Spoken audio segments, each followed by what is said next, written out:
and when I can actually hit a button so that we don't have a simultaneous audio transmission. So if you'll bear with me just until I tell you we're ready to go. Thank you. And when I can actually hit. All right, we're good. Go ahead, Angelo. Yeah, hello. Good evening, everybody. Welcome to the Salem Human Rights Commission. My name is Angelo. I use he, him pronouns. As always, we're going to use a popcorn style introductions. You introduce yourself and then you'll pass it to the next person. And we always also, when you're going to speak, just say your name so that our ASL interpreters can know who's talking. Okay, so I'm going to pass it to Kelsey. Thanks, Angelo. This is Kelsey. I use she, her pronouns. I am a member of the Human Rights Commission and I live in Ward 4. And I'm going to pass it to Joaquin. Hi, this is Joaquin. Good to see everybody here. Good evening, everybody. I am also a member of the commission and a resident of Ward 8. And I'll pass it over to Susan. I'm Susan. I am a member. I live in South Salem and my pronouns are she, her, and I will pass it to David.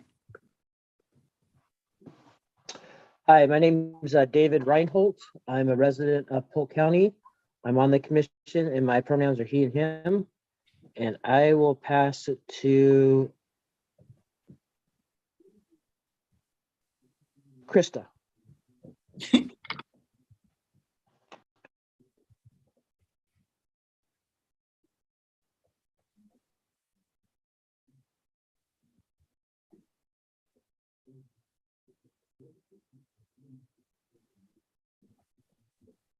Sorry, I forgot to unmute. And so I'm talking and then a thing pops up and says, you're muted. So sorry, you said you were Krista Gallagher. Yes, my name is Krista Gallagher. I use she, her pronouns. I'm a member of Ward 4 and I'll pass it to Laura, unless she's gone already.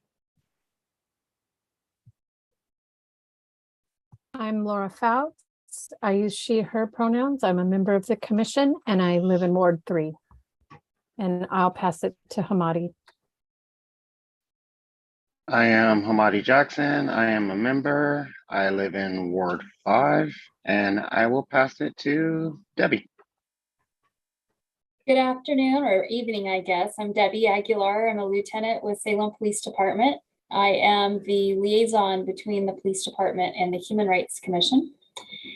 And let's see, I think our guest, Hope, has not had a chance to introduce herself, so I'll pass it to Hope. All right, thank you. I'm Hope Strayer. I am a guest tonight, and I sent in my application about a month ago to be on the youth committee, so to join the Human Rights Commission, and my pronouns are she, her. Thank you. Did we miss anybody in the introductions? Just you. Ah, all right. Just you, Gretchen. I can do that. Well, my name is Gretchen and I'm on the staff team at the mayor and city manager's office and I use she, her pronouns and it's nice to see everyone. All right, thank you. Angelo speaking here. Thank you, everybody, and welcome guests. Gretchen, do you have any public comment tonight? No, not that I'm aware of. Okay, thank you. I think we can move on to our consent calendar. Does anybody want to make a motion to approve the agenda and the minutes? I so moved. Sorry. No worries. I'll second it though.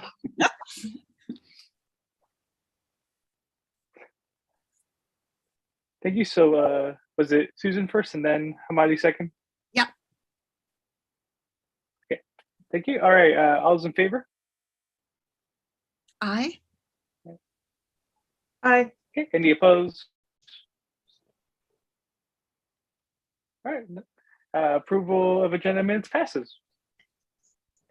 Okay, before we can move on to our action and our discussion items, I was gonna do this like announcement at the end, but I want everybody to hear, and Kelsey's gonna leave early, so I'll just say it now. So our elections for chair and vice chair are coming up. Usually in recent years, they were made, there are elections in January. This time, I've decided to do them in December, so we can do them in December, that the new officers can start in January. I think I announced it last year, but I'm announcing again, I am not running for chair again. And so it is ready for somebody, it's time for somebody to step up. And, basically this is my 3-month, 4-month like warning, like, hey, please, if you want to be chair, please start stepping up. Krista, do you know if you want to run for vice chair, or have you not made a decision yet?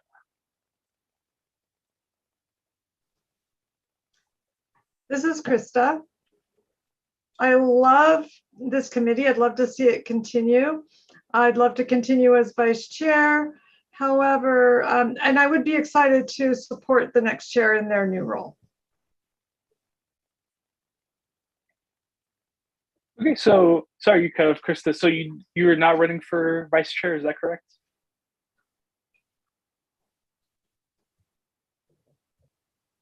No, this is Krista. I'm not. I'm hoping to be on a committee, but I'm not going to run again for vice chair. I'm hoping that someone else will take over the role and I can support them. Okay, thank you, Krista. Yeah, so there you go. There you have it. The positions of vice chair and chair will be open for next year. So yes, again, I'm giving you a fair warning. Please, if any two want to step up, that'd be great. Especially if you're already the chair of a task force, that's always an easy transition. And so, but again, you don't have to be a current chair. It could be anybody, but that's always the easier transition. Okay, thank you. That was my announcement. We can move on to our action and our discussion items with the bias crime update. All right. So this month, we didn't have any bias incidents reported to us, but we did have 4 bias crimes that were reported to the police department. They were all in August. They actually, 3 of them were in South Salem and 1 was in North Salem. So they were predominantly located in the south part of the city. On the first one, which happened in early August, August 9th, it involved 2 neighbors who were involved in a verbal dispute. And one of the neighbors ended up throwing an object at, and it was related to one of the neighbors belonging to the LGBTQ community. The suspect neighbor ultimately ended up throwing an object at the victim, who identified as the LGBTQ community, causing some minor injury. And so the police responded and ultimately arrested the suspect neighbor for that bias crime. And that's going through the court process right now. Then the second incident that happened in South Salem was on August 11th and was involving a customer at a business. The customer was upset about some disputed charges and contacted an employee. The employee tried to help, but the customer continued to be upset and ultimately made some comments regarding the employee's national origin, and then started throwing some items around the store and was damaging property. The suspect did leave, but wasn't known to the store or the employee. So that case is still under investigation and pending suspect identification. And then the third one that happened down in South Salem was a road rage incident involving 2 motorists. One motorist became upset at the victim motorist. So suspect motorist became upset with the victim motorist. Victim motorist was Black, or is Black. And the suspect motorist followed the victim, used racist language, and then ultimately threatened the victim with a weapon, and the police were called, and we arrested the suspect motorist on numerous charges on that case. The fourth one that was reported to us was mid-August, August 16th, and happened in Northeast Salem. It was reported to us, there was a delay in reporting to us. So in this particular case, we have not been able to contact the suspect, and the victim is actually was in town visiting. So they actually live out of state. The victim, who's a Black male, was attacked by a suspect, and ultimately we don't have a reason for the attack. They're all known to each other though. So there was an attack. The victim did receive some minor injuries. And so we're in the process of continuing to investigate and identify and contact the suspect, or we know the identity, just contact the suspect in that case. So those were the four that were reported to us. Like I said, there weren't any bias incidents that were reported to us this month. So I don't know if there are any questions.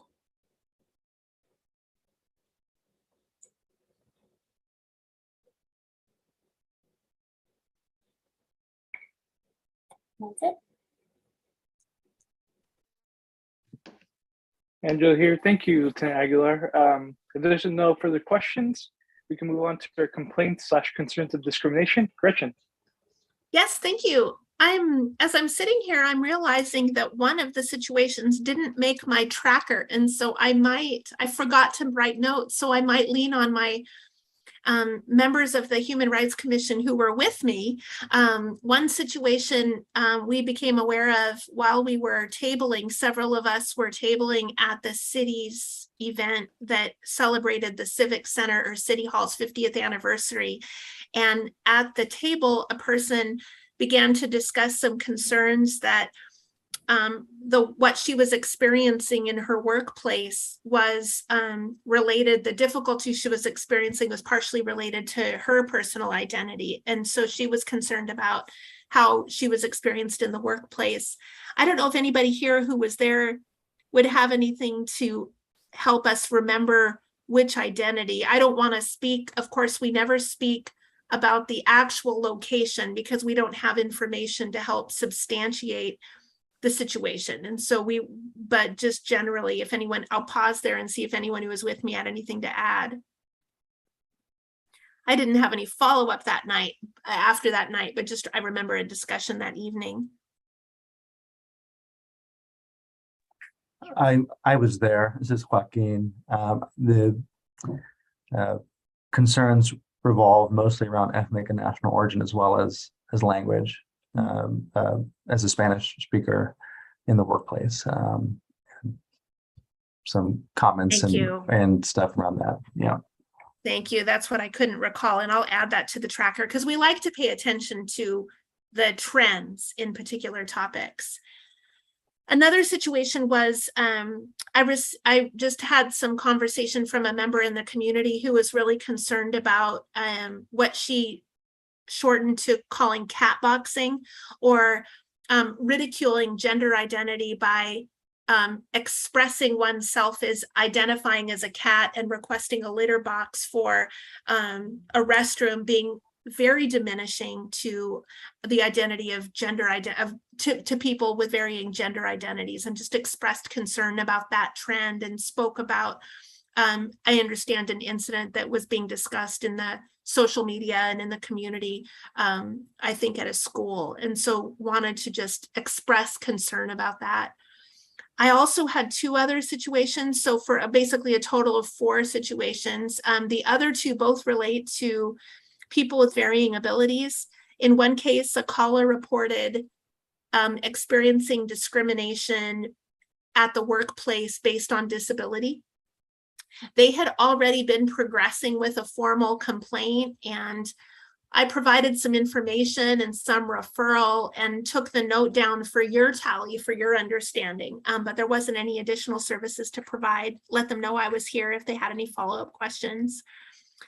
And then another person, so a fourth person, called just reporting an overall lack of services and support for people with disabilities, speaking about challenges at work, at their housing situation, and also just a lot of health issues and how challenging it was to navigate, given their varying abilities and disabilities, to navigate all of those systems. Tried to provide information and referral in each of those different sectors. But so those were the 4 situations that came in during the report period for me. I don't know if anyone has questions.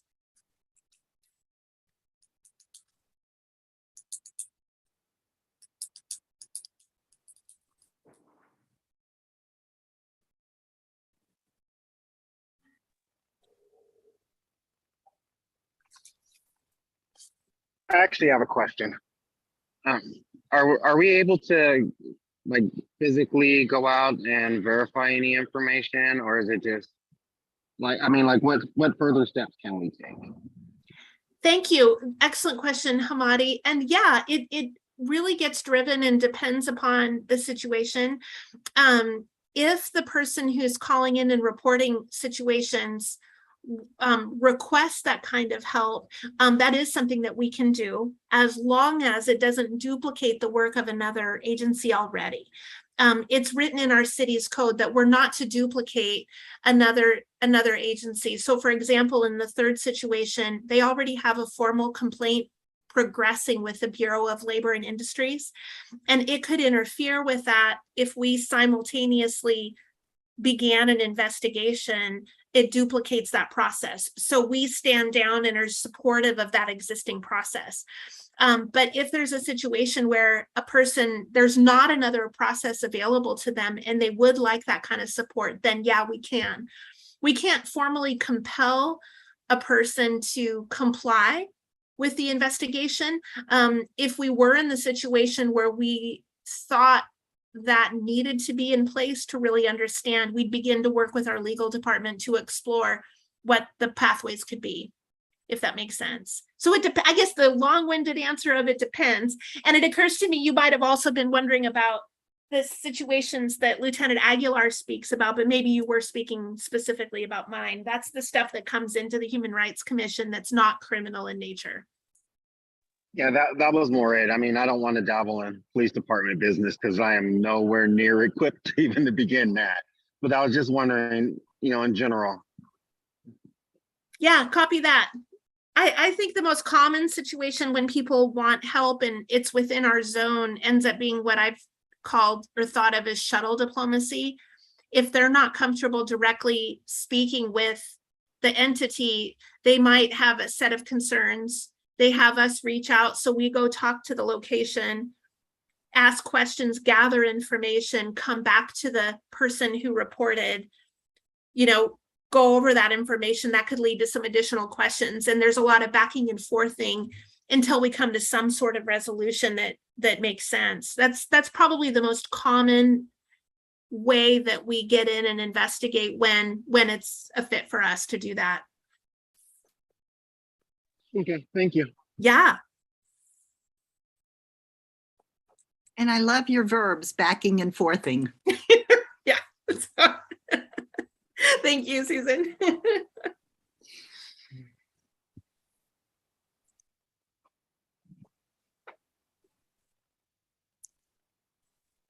Angela here. Does anybody have any more questions regarding this topic?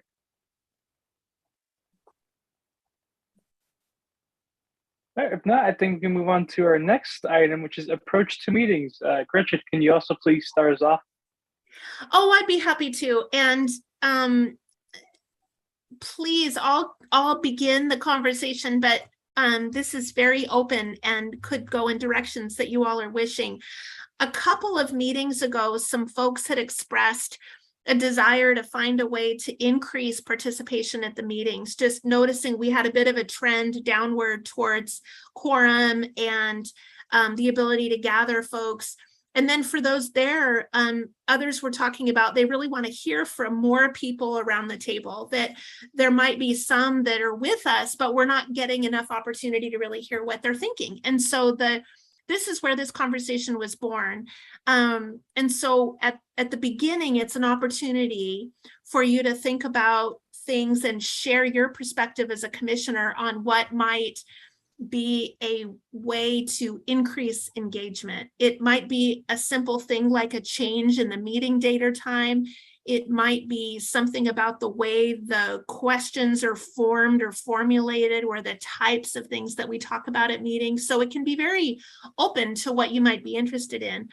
I wanted to add into the discussion that the city has clarified and formalized its policy related to meetings of our boards and commissions in the interest of having some consistency. And they are generally anticipating boards and commissions to remain in a remote meeting environment. However, if a commission wanted to request it and could commit to a consistent approach to it, a department director can approve returning to in-person. And so, but they would very much like to see some consensus of the group with that decision. So part of the conversation might be, do you have interest in requesting permission to return to in-person, or do you prefer the remote environment? You know, and so there's certainly pros and cons that some of you have mentioned to remote the in-person. And so all of those are things to think about. So I might just pause there and see what that sparks for all of you. If you think about something that you think could just, if you have ideas of things that would alter the approach to meetings that might support you better. Yeah, Angela here. Also to clarify, Gretchen, please correct me if I'm wrong. We can't do hybrid, correct? There's no way to do hybrid meetings at this time. Yeah, it turns out that was interesting to me. I had originally predicted that perhaps hybrid would be what comes to be, but overall the city's concerned about being able to support the technical challenges that go into hybrid in a way that's consistent for everybody. And we have, I think, about 20 boards and commissions and some additional committees. So they're concerned about being able to effectively support hybrid. So that's correct. Turns out. Gretchen, I had a comment, if I'm able to. So I recently had coffee with an individual who's interested in, he was a member of the Human Rights Commission several years ago, and he's interested in either attending and or possibly participating again, but he has, it's difficult for him to use computers because he has particular mobility issues with using his hands and the fine motor skills. And so he had commented when we had talked about the potential for returning to in-person versus online. He said he would love to attend, but would need some type of accommodation if we do continue to online, if he's able to return or if he's able to attend. So I don't know, that's just, I guess, food for thought, that there are potentially some folks who are limited to not, or limited, I guess, to preferring to go to be in person, because being online, their disability makes it difficult for them to use the system, the online system. So I guess just food for thought that there might actually, online might actually present a barrier to some folks. Krista had a comment. I agree that I believe there are challenges for all of us.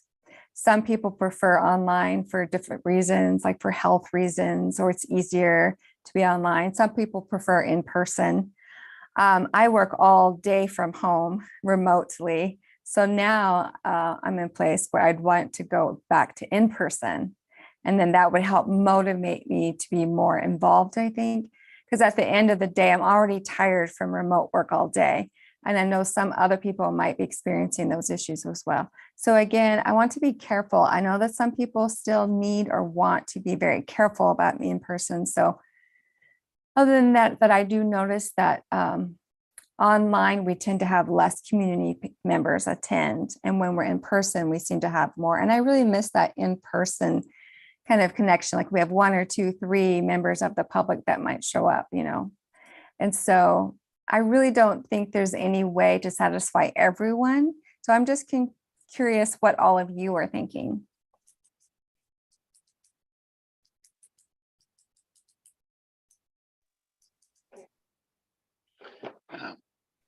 I think we had Laura and then Hamadi, if I'm tracking right. Yeah, so this is Laura. And I was thinking, you know, I mean, I do think that we have to consider that the accessibility issues. You know, I don't think about it much because to what Krista was saying, I'm online for work all day long. And, you know, it just has become such a daily thing for me. But, you know, I think there's different reasons why that could be a barrier to people. And it feels like, I mean, well, I know hybrid isn't an option, but I wish it was because it feels like for this commission particularly, we should be able to accommodate whatever issues anyone has to include people at the table. So that's probably not helpful, but those are my thoughts. For me personally, I'm all for going back to in-person meetings. I mean, I do like the fact that I'm generally moving. I don't know if you guys notice, I'm always in a different spot whenever I come back on. But I feel like it's a lot more personal when we're together, all in the same space. It's like you get to read the energy of the room. It's just a more comforting thing to me. So I am all for in person. But at the same time, if people are more comfortable being online, then I'm for that too. Whichever way people engage more, but just my personal, I would much rather be in person with everyone. I agree with Hamadi. I think there's a great deal to be said for being in person. The energy in the room. I think sometimes people, I think ideas get sparked more when we're together than, I mean, we can see each other kind of when we're online, but it's not the same.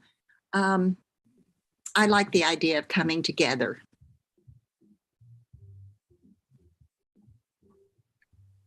Hi, this is Joaquin. I'm assuming devil's advocate position this evening. Avocatus diaboli, as the church used to call it. I agree that there is a certain energy and dynamism and productivity that stems from being in person. And I hear the lieutenant's accessibility concerns too, but as someone who's worked in disability rights and justice for many years now, I will say that the general consensus in the community is that online is the most accessible option other than hybrid, especially for our deaf and hard of hearing community, especially for those of us who have mobility concerns like myself. I'm a wheelchair user. Getting across town will not be possible for me on a regular basis. So I would be unable to attend in-person meetings, for example. It also privileges folks who have the time to come downtown in the middle of a Wednesday afternoon when maybe they have to pick up kids or have daycare concerns or have to work a second job or put food on the table for dinner. And I think that's unfair. So while you may have 2 or 3 people coming in person, the number of people who may only have 20 minutes to call in probably outnumbers those people. So you're sacrificing that fluidity and organicness of conversation, but you're paying attention and curating this commission of all commissions, the Human Rights Commission, to people who maybe aren't privileged enough to be there in person, like so many of you guys are. So that's something to keep in mind, especially given our mission and who we're ostensibly supporting, which are those of us who are most marginalized in our community. So I think those are powerful things to keep in mind too, no matter the benefit. I recognize the benefits more than I'm a talker. I love talking in person. I love Susan and Gretchen noted this a few weeks ago. I like being a person. But ultimately, it's not about what we want for ourselves. It's about who we're serving and the city, right? So anyway. Good point. Hmm. So Gretchen, I wonder, because Joaquin makes a great point, I wonder if this would be something where the city would make an exception, since the whole point of this group is to try to reach as many people as possible and encourage them to join the group. Maybe we could petition the new city manager or somebody to make it an exception. I like that. I'd be happy to do that if that's the pleasure of the group. I know we're experiencing a transition with my department director I have a new one that began on Monday, and we've not had a conversation about that. I'm referring to our previous leadership. And so I'd be more than happy to, if that was the pleasure of the group, to explore a hybrid option. It is not provided for in the policy right now, so we would be looking for an exception, but I'd be happy to explore that if that reflects the pleasure of the group. Yes, please. I have something to say. It's Krista. Please. Krista here.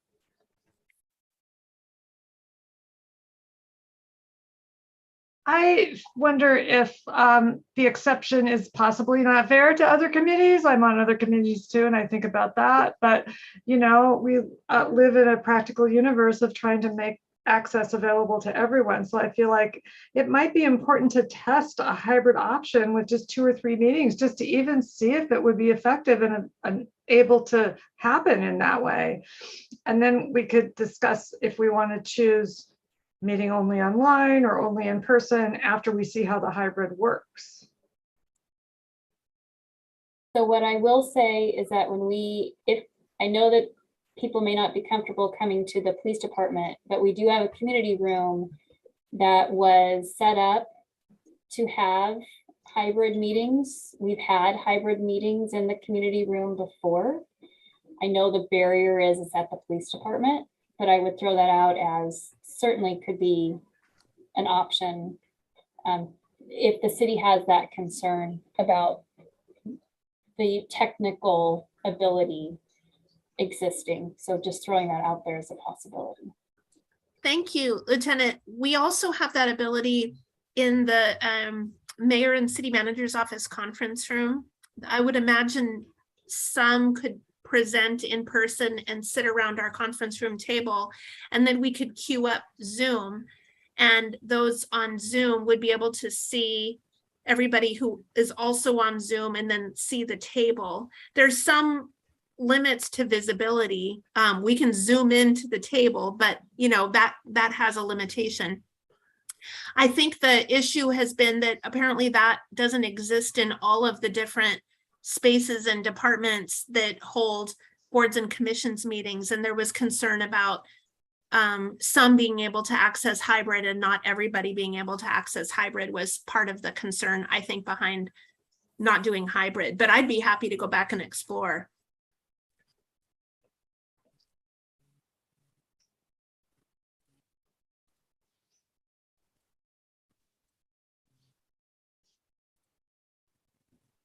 Angela here. Yeah, thanks everybody for your comments. They're very helpful. Maybe I'm biased, but yes, I think if there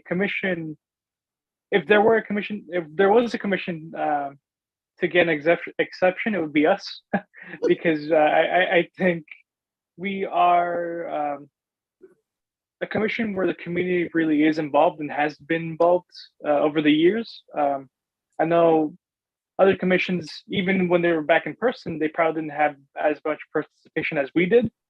And so I do think that there should be an exception to us, even if it's, again, a trial run. I think it'd be, you know, a great start. Yeah, you know, personally, I prefer online meetings. I do move around a lot. I have to, you know, do more things than have to take care of things. And so, like right now, if I need to go take care of something, I could tell, hey, Gretchen, can you please take over the meeting for me? I could just, you know, go take care of what I need to take care of. And of course, it's hard if I'm not, you know, home. I have to, you know, leave the meeting, do all that stuff. And so, you know, personally, it is convenient for me. And I know it is convenient for a lot of other people as well. And so, Gretchen, yeah, that'd be great if we can start exploring, you know, something like that. I'd be happy to go research and report back. That's no problem at all. I don't know if there's anything else about the approach, the agenda, the way in which we tee up topics, the meeting date and time that anybody else wanted to explore, but happy to hear feedback along any of those lines.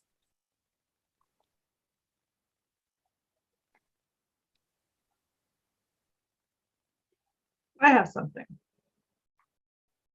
This is Krista. We could maybe do another test again too on a different day.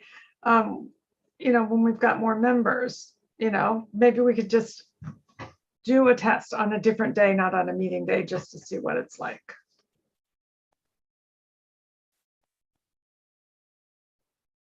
Angela here. Yeah, thanks, Krista. What do you folks think about our current meeting days and times? I know last time we asked, this was the day and time that everybody, it worked for the majority. Is that still the case? Do you think we should change our day and times? I want to hear your thoughts on that. Personally, I like the Wednesday 5:30 times. I wonder about 5:30 for those people who are working. I think gives them enough time. I'm retired, so I just have lots of flexibility that other folks don't have.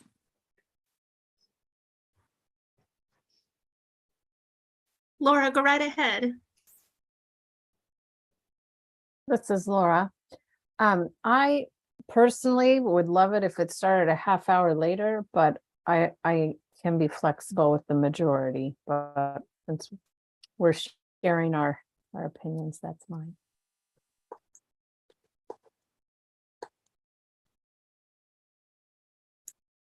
I'm actually okay with any start time, whatever works best for the group works best for me.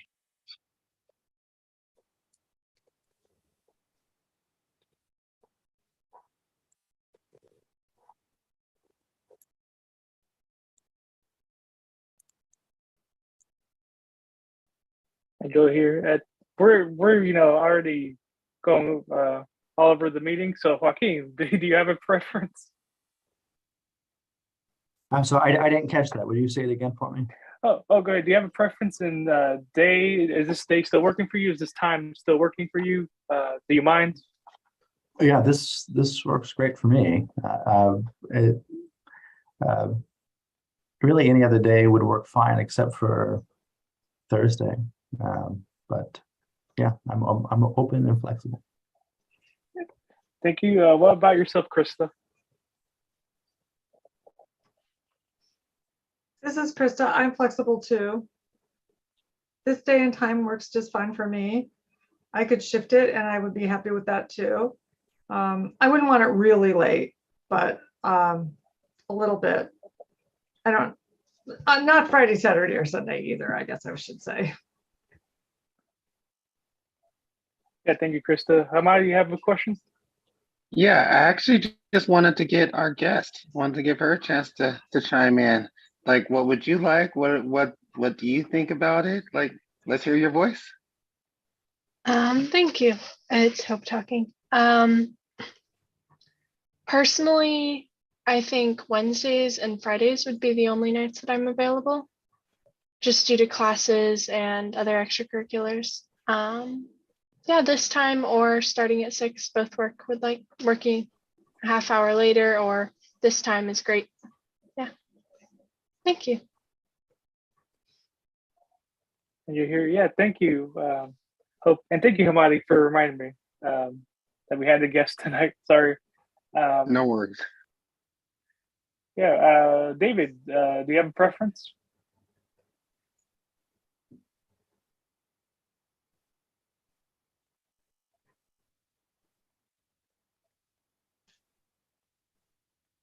All right, I guess I'll get his opinion a little later. Yeah, I mean, I'm hearing consensus that we like to stay and around this time, and so, I mean, I guess if there's no objections, I think we can keep this time for now, at least. I think it works for everybody. Again, if you have a concern, you can always let us know, but I think this time, no, it's going to work. Do you have any other thoughts about our approach to meetings? Angela, forgive the interruption, but I Okay. think Laura expressed 6 o'clock as being preferable. Is that right? Or am I speaking for you? That's right. So, I mean, would it be possible to move it to 6 o'clock to be more accommodating of Commissioner Fouts? Yeah, thank you, Joaquin. Yeah, I mean, I don't think it'd be a big change. I mean, it's just half an hour. But do we all agree? I can do 6. I mean, is there anybody that can't do 6? I guess the only other question I would ask would be to Gretchen, and that's her long day, is what you were talking about the other day. I'm and the lieutenants. and Lieutenant. Yep, I'm absolutely good with 6. That works for me. I'm good with whatever.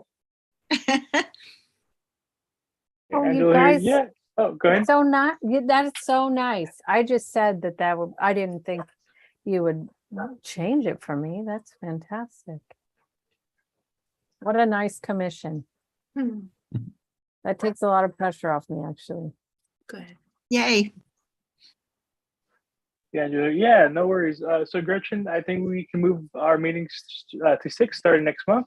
Could you please email the members that aren't here tonight, just confirming our meeting, and then if they can't do it, please also let me know, and we can work something out. But yeah, looks like the majority of the commission is in agreement to move it to 6. So next month for our October meeting, we will start at 6 p.m. Copy that. Will do. All right, any other approach to meeting topics? Gretchen, I don't know if you had anything else for this topic. No, I just always welcome if folks have an idea or want to talk about a way that we can support you better. Don't ever hesitate to let me know. Welcome your thoughts and conversation.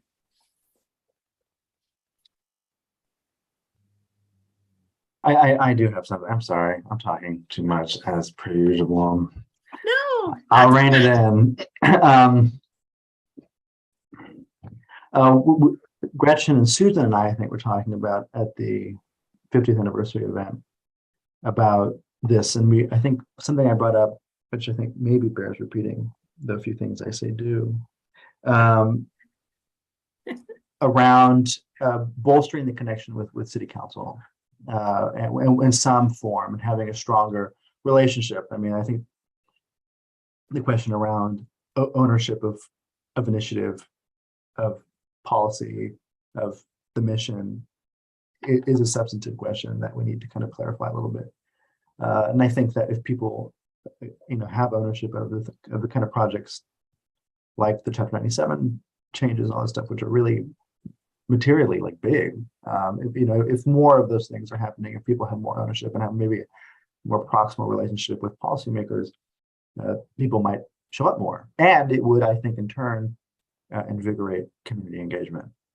Because if people see us tackling issues that are relevant to their lives, that will inspire people to come and talk to us. So maybe having that conversation over tonight and then over the course of the following months and in the committees is important and should be ongoing. But I just kind of mentioned that as well. I'm so glad you did, and I want to give you a quick update on that as you consider that question.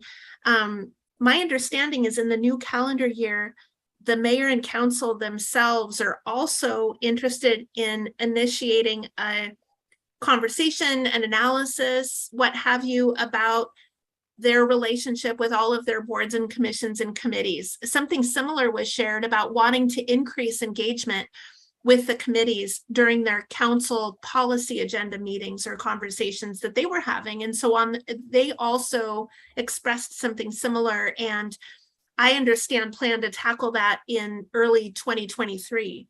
So it'll be interesting to see what ideas they might come up with. You may also, of course, have ideas and conversation here and want to jump in, but just wanted you to be aware of also what they've identified.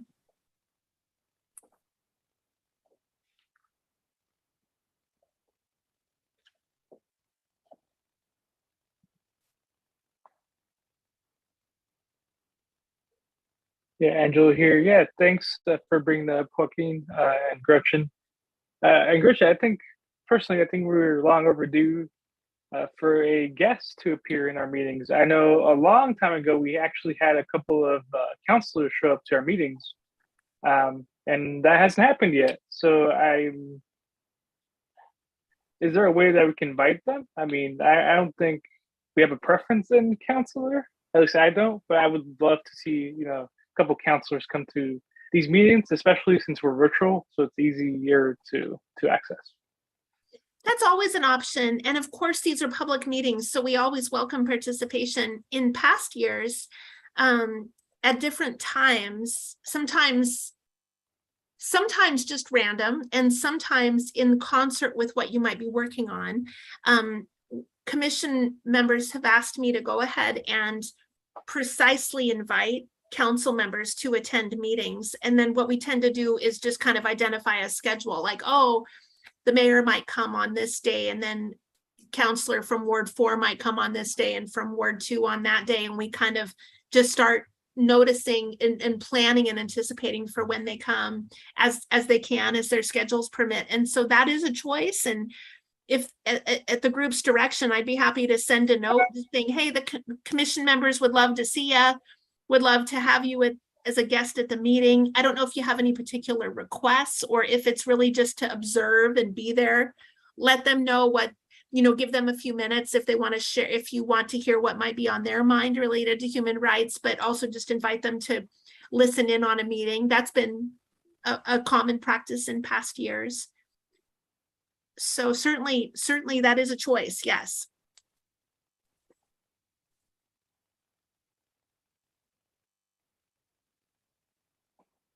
Yeah, Angela here. Yeah, thanks, Gretchen. Yeah, I mean, I certainly would just probably send like an open invitation, like, hey, don't forget about the Human Rights Commission. We're here. Please come, at least observe. I mean, obviously, we can always give them like a little bit of time for them to speak if they really want to. They want to tell us something. They want to just tell us what they're working on.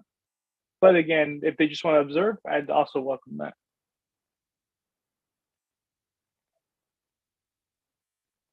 I'm sorry, it's me again. This Joaquin.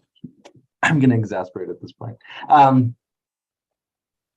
am attracted to the idea of them coming on a kind of a scheduled basis, but I would strongly prefer them not to observe and to engage. Maybe I'm old-fashioned, and I hope that our elected leaders are tackling the issues at hand vigorously. But I would love to see, Mickey Varney down here, my representative, and talking to her, because obviously I think, unless I'm mistaken or otherwise ill-informed, which is possible if not likely, our role is to counsel and to offer kind of be this to be in conversation with policymakers about what's important vis-a-vis human rights and kind of community justice in the city of Salem. And so I don't know, I just feel like that aspiration is not met in perpetuity so long as we are not having conversations with policymakers. But I don't know. I mean, maybe I'm missing the point of our mission a little bit, but I think that part is just so uber important, and something that is so far. I mean, I've only been here since May, but somewhat absent. And I would love to see commissioners come to pitch ideas, ask us what they think should be on the top of their docket, and have a conversation about maybe what active or more active role the HRC can be playing to them as decision makers. I don't know, but these are just conversations, again, going back to the in-person, not in-person. The bottom line is conversations and dialogue and engagement. So please, Susan.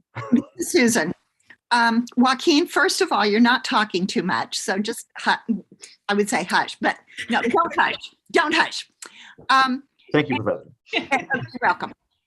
And the other thing is, I think you're right. I think the more folks that we can involve in what we're doing, hear from them, let them hear from us. I think that a huge part of what we're doing is just basic communication. And the more we can share with each other, the more we can understand what other folks are thinking. And, I think we can all accomplish more than just talking more. So keep talking, Joaquin. To add a note from a staff perspective, it also aids you in being able to offer the kind of information and advice that aligns with who you're advising. As advisory to mayor and council, it would be difficult to not know where they're coming from, what's on their mind, what are the concerns, what's the comprehensive picture that they're seeing and dealing with. And so it absolutely makes sense to remain in as close a dialogue as is possible. We all also really see and understand our mayor and council are all volunteers, and I can't get over the number of meetings and conversations they have. And so we also have a lot of grace and understanding for the limits on their schedules and on their time. But the sentiment, just from a staff perspective, is right on about wanting to stay connected and stay in conversation so that you can provide the best advice that will be the most helpful and relevant to the elected body. Krista had a comment. I just wanted to say that I agree with Joaquin and Susan. And I know that they're busy people, but I feel like they can just give us a few minutes of their time that would help. And I think it's really important. And Joaquin, you are not talking too much. I really have appreciated everything you've shared tonight. So thank you. Be careful what y'all wish for. This get dangerous. We're up for it. Angela here. Yeah, thanks everybody for your comments. Yeah, I mean, Joaquin, I'd love for our leaders to engage with us, especially new counselors like Counselor Varney and my new counselor Nishioka. I'd love for them to, especially those new counselors that haven't had much exposure to the commission. I'd love for them to to come and engage with us, talk with us. Because we are an advisory committee. We're supposed to kind of advise them a little bit, recommend things. So what's the good in that if they don't hear us out? And so, and yeah, I mean, Joaquin, there is a position opening up next year that you really get to talk a lot. So that's a good thing to keep in mind.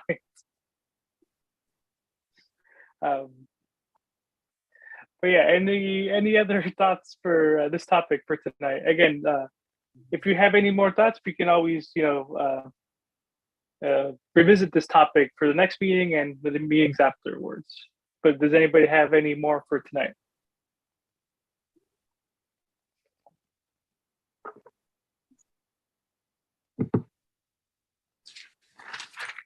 All right, hearing none, I think we can move on to our task force and project updates. We'll start with awareness, and I believe that is Susan. Well, excuse me, but I forgot that I was supposed to do this tonight. So I will kind of wander around. The thing that we've been mainly working on has been our awareness outreach through the homeless community. The surveys have been done. We would like to find time to present to this committee and then to the commission. The finding, it's been really interesting. I'm fairly new. I've been here since January, so I'm still learning. But it's been really interesting looking at really how thorough this survey has been. I've been really impressed. And the results, the kinds of issues that we're finding. I'm not sure quite what to say more at this point, because I didn't prepare, and I do apologize. Susan, forgive me for not offering some support in advance of the meeting. I might offer one additional piece, which is you might share about the idea of writing a regular piece, and if commissioners are interested in tapping in or participating or volunteering here and there on that. Okay. Yeah, we talked about ways of helping folks become more aware of this. And one of the suggestions was a regular newspaper article, the Statesman or the Reporter or whatever. But a way of getting information out and about, a way for folks that might not, that might have some ideas that they want to share as well. So yeah, having some of the commissioners involved in topics and really just trying to find more ways to help this committee become more visible in the work that we do.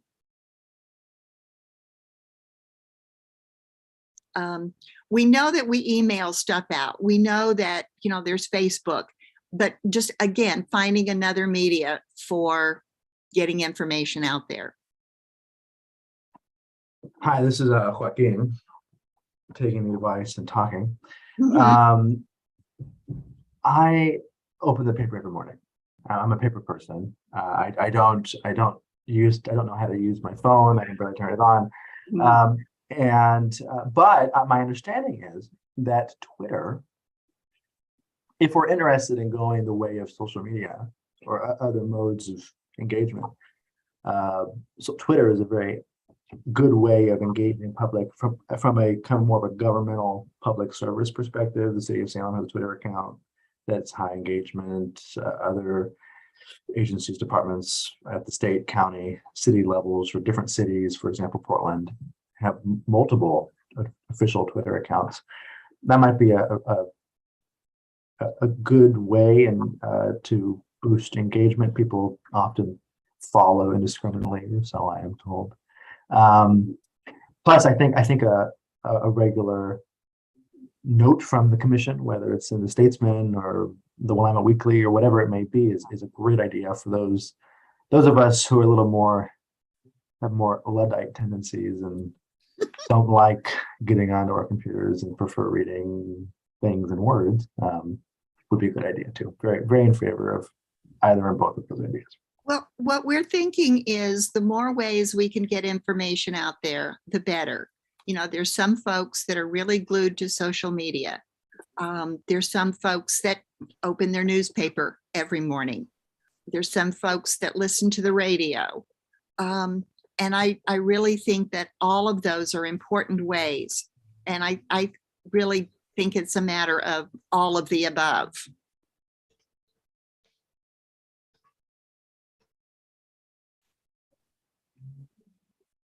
Yeah, Angela here. Yeah, I think I'm the opposite of Joaquin. I actually have like a digital subscription to the State Journal. So instead of like opening the newspaper, I just open the app on my phone. But I mean, in reality, I think we get the same information. It's just mine's digital. You know, people who read newspapers in print, and so I think that's also something to keep in mind. I mean, if we have like something that saves in the journal, it can be available both in print and digitally.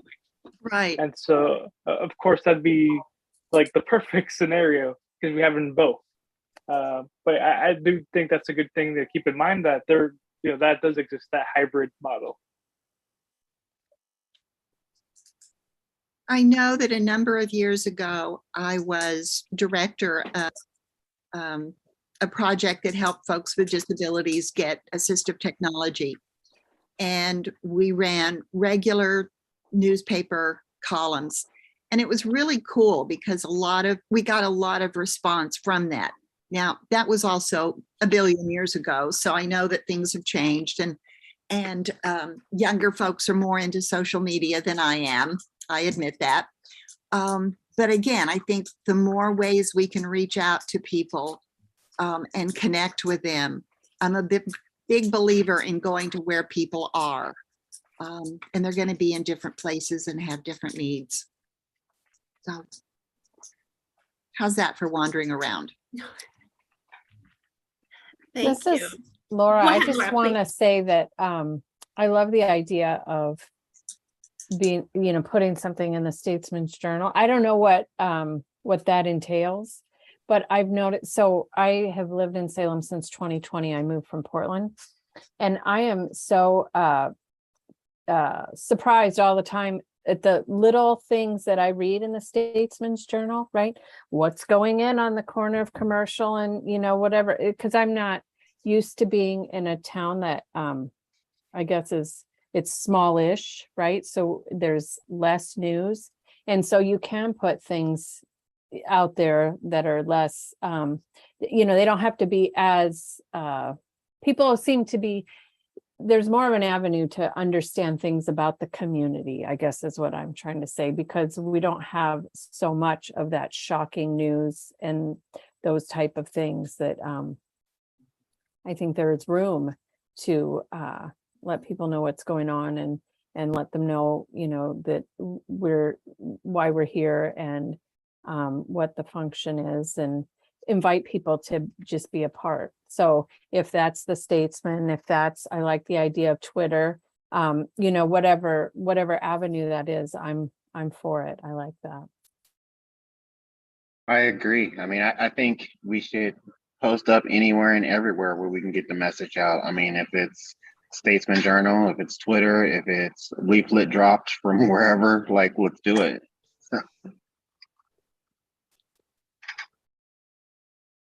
I have a question. This is Joaquin for Miss Strayer.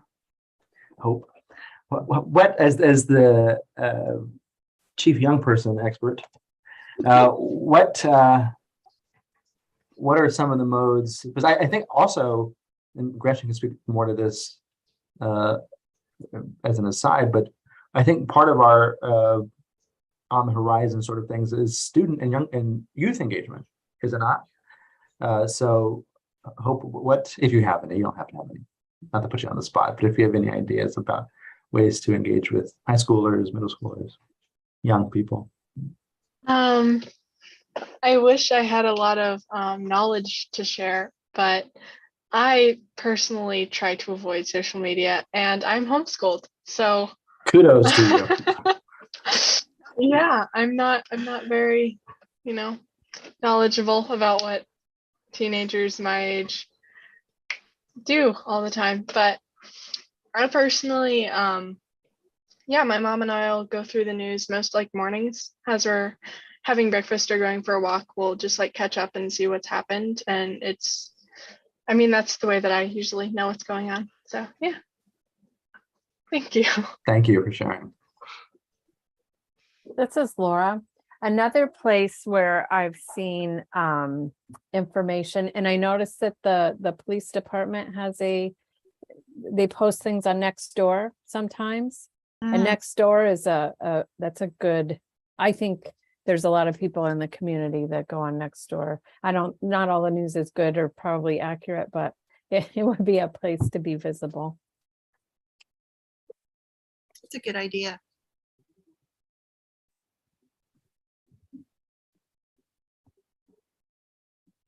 This is Krista. Krista here. Maybe I missed something, but did we talk about translation, like from English to Spanish, or having anything we put out in 2 languages? Did we talk about that at some point? I don't think that's come up yet. Krista, go right ahead.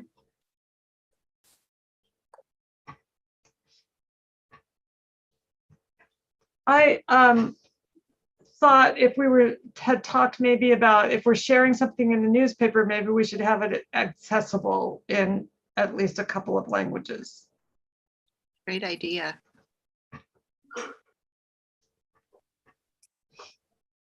Yeah, this is Joaquin. As someone whose first language is Spanish, I would wildly endorse that idea and would be happy to write and or translate anything you'd like. As I do have done translation work in the past and am certified at the state to do that, I would be happy to do that. Oh, cool. Awesome.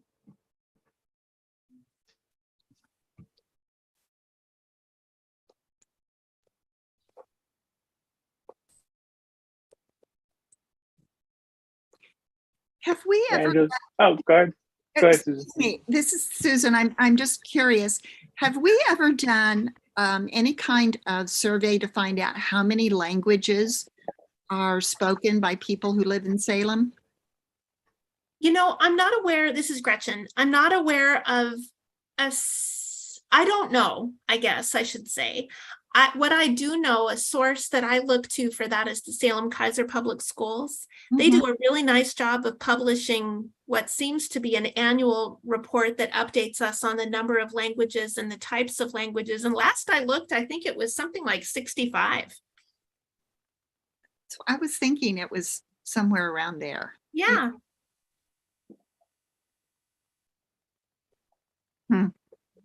Yes, this is Joaquin. Kind of going on a little tangent now. Salem Kaiser is the most ethnically and linguistically diverse district in the state of Oregon. And Salem Kaiser officially, I think, publishes all their stuff in 5 languages, which we would not have the capacity to do that. But I think English and Spanish would reach a lot of people, especially because, I mean, most of my family are Spanish only speakers, and they otherwise wouldn't have access to that kind of stuff. So,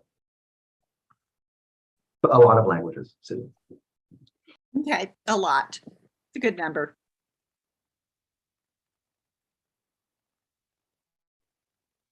Yeah, Angela here. Yeah, I think I remember seeing somewhere that, I don't know specifically Salem, but Marion County as a whole, the top 3 were English, Spanish, and Russian. Those were the 3 most spoken languages in this county.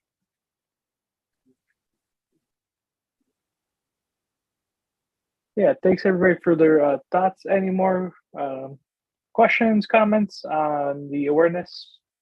And again, as always, we can bring this up in future meetings as well.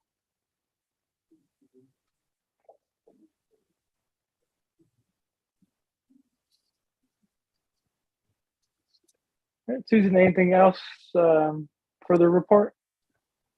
No, thank you. Yeah, thank you, Susan, for taking over. I know you didn't really know, but you did a good job. You're kind. All right, we can move on to our Equity Ask report. Gretchen? Sure. Watch your email. I need to send you a link in case you didn't catch it, but the overall update I want to give you is actually in a document that went to City Council on Monday evening. The council received a more complete update related to a number of topics that relate to diversity, equity, and inclusion. That includes some of the things that show up in the Equity Asks document. And for those of you who were newer, that was something about a year ago that the commission put together, which was a series of asks to the city that represented ideas related to diversity, equity, and inclusion. So we've been trying to touch base and provide updates on that. So I need to send everyone a link so you can see the update that went to City Council. One item that generated a bit of discussion was some clarification about the next training that members of mayor and council will go through. Several councilors expressed interest in having some regular opportunity for training. And then another thing I wanted to point out is that part of the report included information about the discrimination survey that the Human Rights Commission did in partnership with Western Oregon University. We wanted to make sure that they had the content from that study as a part of their report. So wanted to make you aware of that. In other news with Hamadi here tonight, I wanted to mention part of the document was around services to people who are experiencing homelessness, and we had a recent decision of expanding the number of micro shelter services available. There's a specific shelter that's received some funding from the city that would focus on people aged 18 to 24. And it would have up to 40 beds available and would be out in South Salem on Turner Road. So the council has directed some funding for that new project.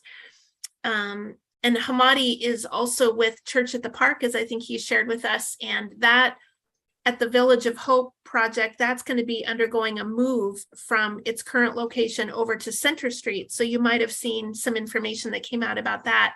But the project will be opening across the street from the Safeway on Center Street Northeast. So that's just a couple of updates. But that's all I've got for tonight. But I'm going to go ahead and email you all the link to the document that I mentioned from council, just in case folks missed that.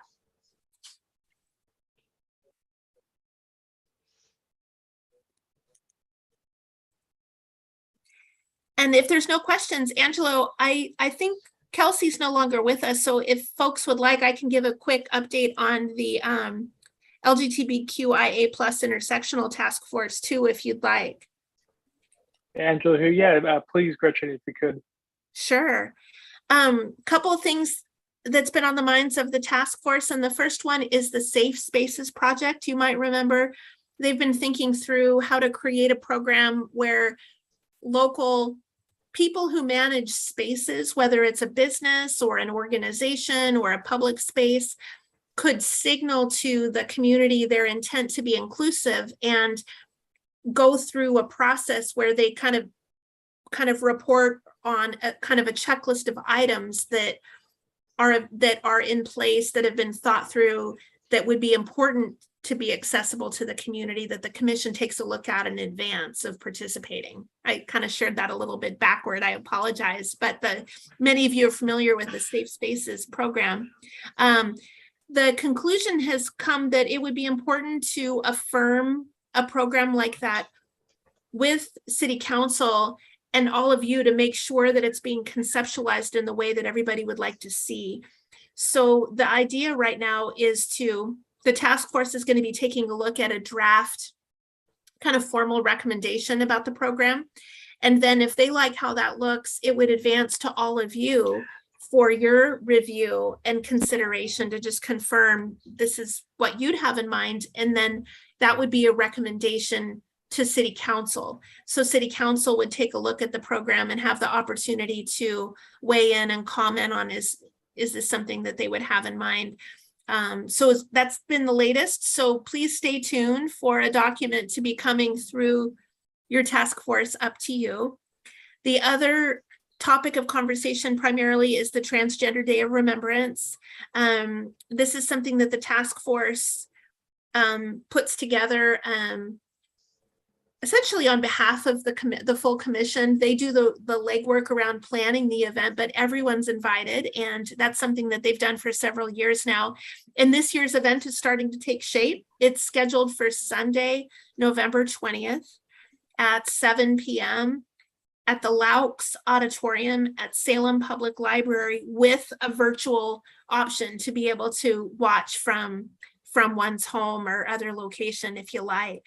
So stay tuned on that. The task force is working on planning that event, and they're still open to receiving suggestions if you know of a person who might be interested in a short speaking role at the event. There's a few options there. But I think that would conclude the task force updates. I'm looking around and I don't think anyone who's with us tonight is on the task force, but I could be mistaken.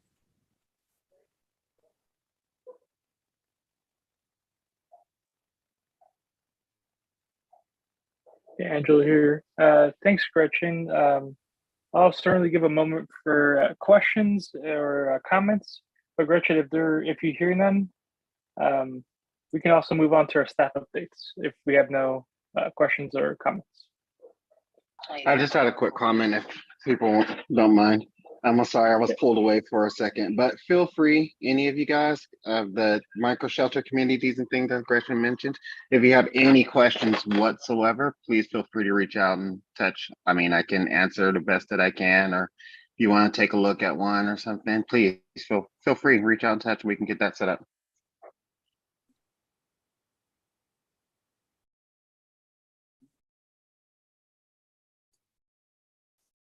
Oh, sorry. It just takes us 1 second to look down and unmute, so go ahead. Yeah. So Hamadi, thank you so much. I would love to visit one of the shelters, so I'll contact you sometime to set that up, okay? No problem. Looking forward to it. Me as well, Hamadi. This is Laura. Okay, yeah, for sure. You guys just reach out to me and then we'll make it happen. Thank you.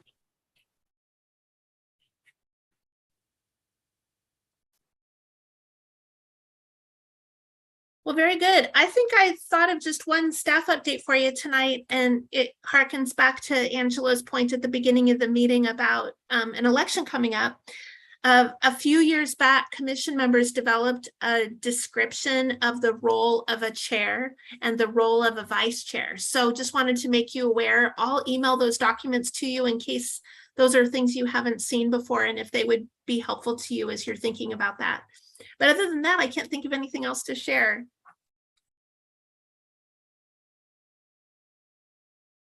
Oh, except I could roll into the calendar too. Angelo, I have not been able to consistently keep up with producing the calendar, and I sure apologize. Traditionally, the calendar has been a collection of events that relate to human rights in Salem. And I'm afraid that goes sometimes when I get too much going on, but I certainly will make you aware of events as I become aware of them and continue to strive to get those on a calendar. Angela here. Yeah, and certainly if you folks hear of any events, feel free to email them to Gretchen, and Gretchen could send the event to us so we can be aware of them. Speaking of, I do have one update. And Laura, I owed you an email back on this. It didn't look like we had sufficient response to do a pride table.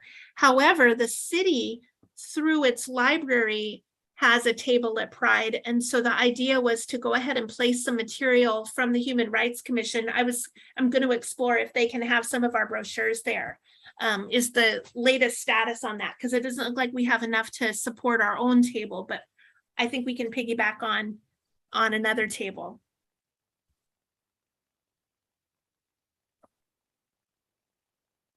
Gretchen, I don't know, would it be appropriate to mention Salem for Refugees Sure. event coming up? Sure. Yeah, please go ahead.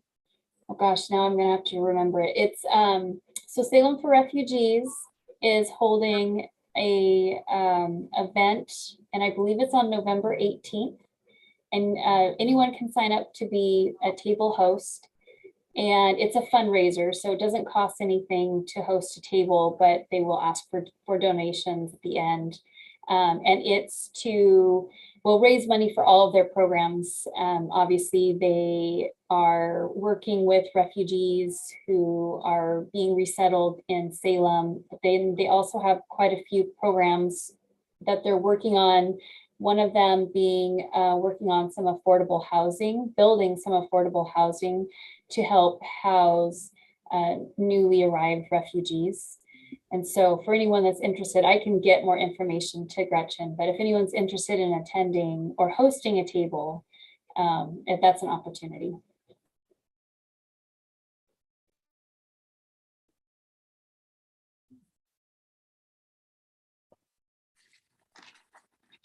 Krista has a comment. This is Krista. Do you mind emailing us more about that? I am interested in that. I think it's a really interesting organization and they do fabulous work. Yes, absolutely. I will send it to Gretchen. And then also they have a great website, and I think they might have it on their website already, but I'll send the link to Gretchen and Gretchen can send it out. It is a wonderful organization. Mm-hmm.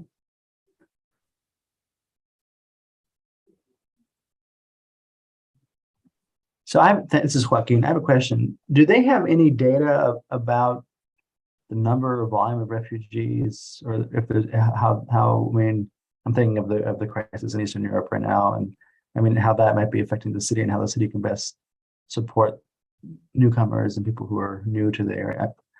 You know what I'm saying? Yeah, they have. If you go onto their website, they actually have some numbers on refugees that have been resettled, and I want to say they might even have a total number of refugees they've helped, and then they may break it down by year too. And then it also talks about different organizations that they partner with, such as the school district, the state of Oregon for healthcare, the city, and then ways that if people are interested, community members can help support new refugees through a lot of different avenues. So if you look on their website, they have some pretty good information. If you're interested in more of that kind of statistics, I can reach out to them and see if they can get me a better breakdown of, because like we just met not too long ago, and predominantly the refugees that we've been accepting this year have been from Afghanistan. But they have also had quite a few refugees from Democratic Republic of Congo, one Cambodian family, a couple from the Sudan. So there have been quite a few different areas. I think although Ukraine is not part of the official refugee program, we do have some Ukrainian families that have arrived that they're trying to assist. But I can probably get more information if you're really curious about that. And the event is for November. Is that what you said? Correct. Yeah. Because I'm thinking. I mean, just to kind of have a through line here. I mean, we're talking about opportunities for outreach. I mean, that sounds like a great column. I mean, refugees in Salem, Human Rights Commission is broadcasting this event, and then having. I write for magazines regularly, so 1,000 words on that topic. You know what I mean? I mean, that's right. Totally doable. Yeah, so it's Friday, November 18th. And it's at the Willamette Heritage Center. Yeah. There are two different times you can sign up for, one at 4 o'clock and one at 7 o'clock. And then I believe they have new refugee arrivals who, I believe they serve some food that are native to some of the populations that have arrived. They have some, I think probably some kind of event, like either a dance or songs that are native from some of the countries. And so they try to make it like a learning experience about the new arrivals, get to know the new neighbors, and then also it's a fundraiser. But yeah, so they're, yeah.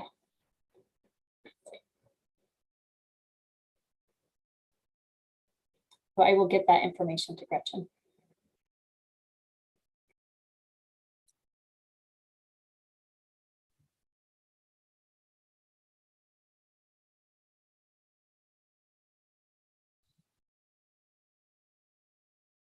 Angela here. Thanks, everybody. If there's no objection, I'd like to move on to our member remarks and our announcements. This can also include any remarks from our guests as well. Does anybody have anything they'd like to share?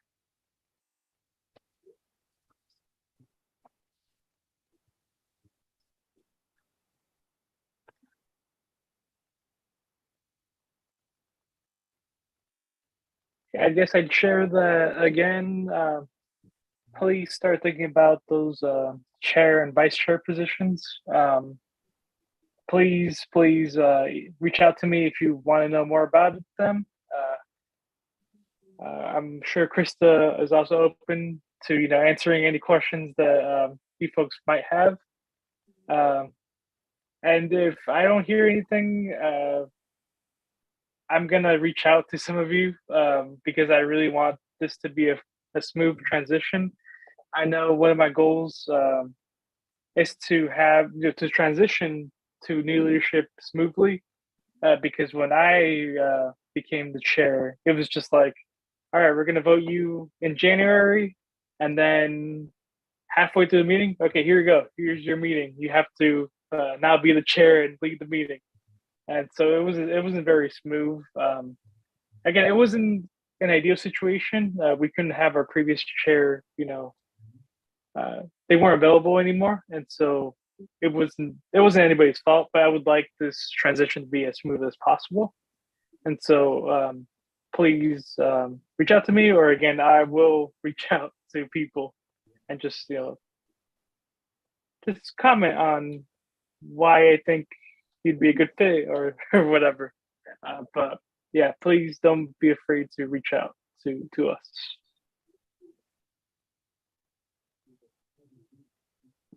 And Gretchen, if you could please send out those chair and vice chair. I forget what they're called. You know what I mean. What are they called? Will do. Angela, we wrote position descriptions that just share a Yes. little bit about what's involved. If you say yes to being chair or vice chair, what does that mean? To try to help make that make more sense. Yes, thank you. Yeah. But yeah, I think that was all I had. Anybody else have any comments or announcements? I just want to I say just- thank you to Hope for being here. Yeah, thank you all for having me.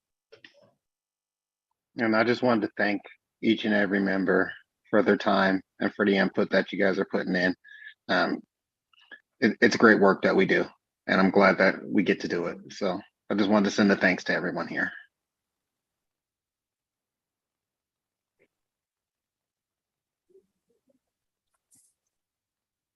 Yeah, Angela. Yeah. Yeah, I echo Hamadi's comments. Thanks, everybody. I know this is a commitment, and thanks for always being engaged. So yeah, I think we're nearing the end of our meeting. Again, next meeting is for October. Let's see. Do we, Gretchen, can you remind me what date in specific in October? Oh, yes, the new agenda format doesn't prompt that for us anymore. I'm noticing. That's interesting. Yeah, I was looking for it. Yeah, and me it's not. too. We have a new format that doesn't share that for us. Let me tell you, it is Wednesday, October 12th, and now at 6 p.m. Yeah, so I'll see you folks October 12th at the new time of 6 p.m. And so, yeah, I hope everybody has a good evening. And we'll see you next month. This meeting is officially adjourned.